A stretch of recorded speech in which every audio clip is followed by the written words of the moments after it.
Aca ndeysaan top c'est parti final poussière final poussière Mazala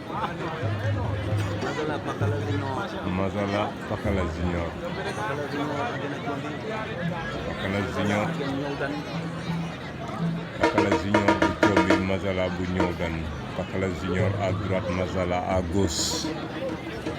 aca tout droit Gamrel ne Xalambas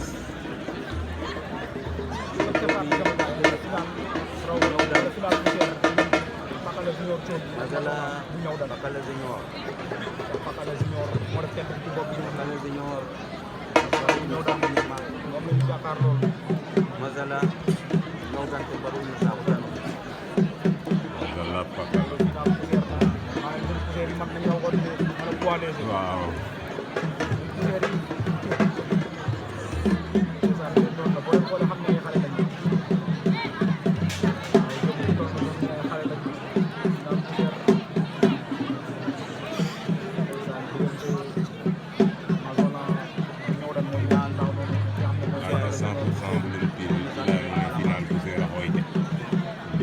Mazala bu Niodiane Pakala Junior bu Thiomby aca arbitre xaƴa o sifflet a ndeer den waaw ndeysaan i leya nuun ne Ngor Ñaax a sipa o jan de Ngor Ñaax a sipa o jan Usine Doole bu Toucar a sipo jan Batin Fall a sipo jan no poids lourd Allahu akbar e Pakala Junior a maafa Pakala Junior a maafa a janga poussière ka doole doxul jàmm doole ñaaƴeer jàmm